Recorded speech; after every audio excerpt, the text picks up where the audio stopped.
Hello කොහොමද ළමයි? එන්න අපිත් එක්ක යන් සුන්දර මාතලේ. ඇතුගල්පුරයත් පසු කරගෙන අපි මේ යන්නේ සුන්දර මාතලේ. ඉතින් ළමයි අපි මුලින්ම යන්නේ මාතලේ අලු විහාරයටයි. මාතලේ අලු විහාරය කියන්නේ ඓතිහාසික වටිනාකමකින් යුක්ත විහාරයක්. ක්‍රිස්තු පූර්ව පළවෙනි සියවසේ වළගම්බා රාජ්‍ය කාලයේ ත්‍රිපිටක බුද්ධ ධර්මය තලපත්වල ගන්ථාරූඪ කිරීම මෙම ස්ථානයේ සිදු වුණා. ඉතින් මෙම විහාරස්ථානයේ කෞතුකාගාරවල එවැනි පුරාවිද්‍යාත්මක වටිනාකමකින් යුක්ත දේ බලන්න තියෙනවා. ඉතින් අපි අලු විහාරයත් වැඳගෙන අපි යන්නේ සුන්දර සෙම්බුවත්ත බලන්න. මාතලේ එන ඔයාලා අනිවාර්යෙන්ම යන්න ඕන තැනක් තමයි සෙම්බුවත්ත කියන්නේ. ඉතින් මේ යනකොට අපිට හම්බෙච්ච ලස්සන දොළ පහරක්. බලන්නකෝ ඒ ලස්සන. ඒ වගේම සෙම්බුවත්තට යන පාර හරිම ලස්සනයි. චුට්ටක් නම් යන්න අමාරුයි පාර කැඩිලා තියෙන නිසා. ඒ වුණාට මාරම ලස්සනයි. එන්නකෝ සුන්දර සෙම්බුවත්තේ ලස්සන බලන්න. එතන නම් මාරම ලස්සන තැනක් ළමයි. අනිවාර්යෙන් ඔයාලා මාතලේ එනවා නම් යන්න ඕනේ එතෙන්ට. සෙම්බුවත්තට ඇතුල් වෙන්න එක්කෙනෙක්ගෙන් රුපියල් 300ක් වගේ මුදලක් අය කරනවා. ඉතින් ඔයාලට මගින් වාහන දාලා එනවා නම් එහෙම එන්නත් පුළුවන්. නැත්නම් ඔයාලගේ වාහනයක උනත් එන්න පුළුවන්. හැබැයි චුට්ටක් පාර නම් කැඩලා තියෙන්නේ. ඉතින් අපි එතන ගොඩක් ෆොටෝස් වීඩියෝස් ගත්තා. බලන්නකෝ. ඉතින් ඒ වගේම මෙතන තියෙනවා එක එක ඇක්ටිවිටීස්. ඔයාලට කරන්න පුළුවන්. අපි ගිය දවසේ ගොඩාක් අය ඇවිල්ලා හිටියත් එතන තිබ්බ නිදහස නම් අඩුවක් තිබ්බේ නෑ. හරිම නිදහස් තැනක් එතන. මෙතෙන්ට එන ඔයාලට විලට පසකින් පිහිටලා තියෙන ස්වභාවික පිහිනුම් තටාකය භාවිතා කරන්න පුළුවන්. ඉතින් අපි සුන්දර සෙම්බුවත්තේ ලස්සන විඳ ගනිමින්ම අද අපි නවතින තැනට යන්නයි යන්නේ. එහෙනම් බලමු. ආයෙත් දවසක මාතලේ ආවොත් අපි අනිවාර්යයෙන්ම මෙතෙන්ට එනවා කියලා හිතාගෙනයි ආයෙත් ආවේ. ඊට පස්සේ අපි ගියේ අපි ගත්ත රූම් එකට. මාතලේ ටවුන් එකෙන්ම තමයි අපි මේ රූම් එක ගත්තේ. අලු විහාරයට මීටර් 800ක් වගේ දුරින් තමයි අපි මේ ඉන්න තැන තිබුණේ. ඉතින් අපි ගත්ත ගානටවත් පිරිසිදුව පිළිවෙලකට තිබුණා.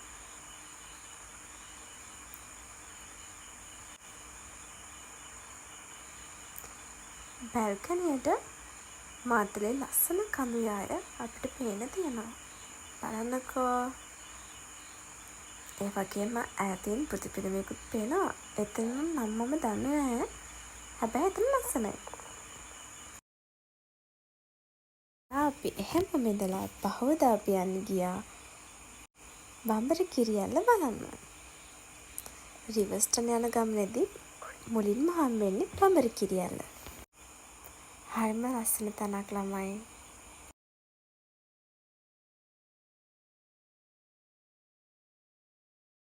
රිවර්ස්ටන් යන ඔයාලා අනිවාර්යයෙන්ම මෙතෙන්ට යනවා කියලා මම හිතනවා. ඉතින් හරිම ලස්සනට කඩා හැරෙන්න ලස්සන දියැලක්. මේ උඩ තියෙන පාලමට නම් නගින්න දුන්නේ නැහැ. ඒ පාලම කැඩලා තියෙන නිසා. ඉතින් බලන්නකෝ තියෙන ලස්සන. අයි බම්බරකිරියල්ලත් බලාගෙන මේ යන්නේ රිවර්ස්ටන්.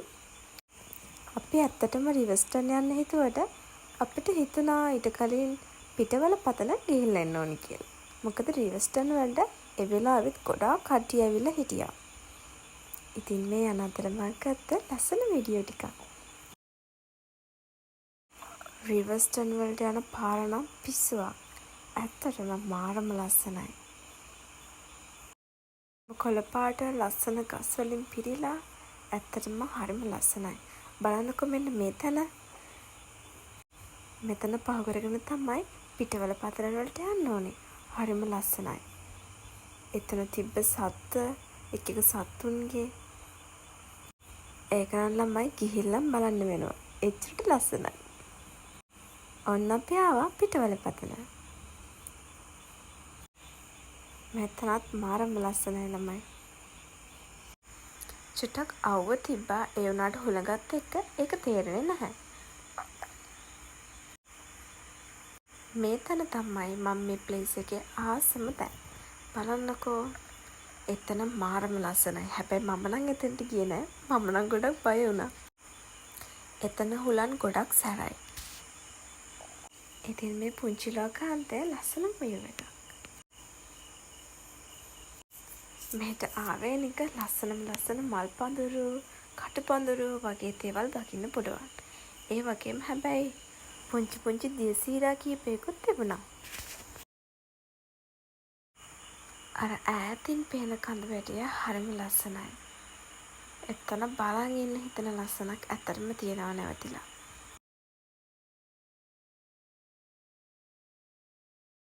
මෙතන තියෙන්නේ පිටවල පතන ටිකට් කවුන්ටරේ උඩ. ඔයාලට මෙතනත් ලස්සන ෆොටෝස් වීඩියෝස් ගන්න පුළුවන්. මේ මං ගත්ත පුංචි වීඩියෝ ක්ලිප් එකක්. ඉතින් ඇත්තටම ළමයි මේ හරිම ලස්සනයි. අපි දැන් මේ පිටවල පතනින් පිටත් වෙලා යන්නේ රිවර්ස්ටන් වලට. එහෙනම් අපි ඊළඟ රිවර්ස්ටන් vlog එකේදී හමු වෙමු. එතකන් ගිහින් යන්නම්. බයි.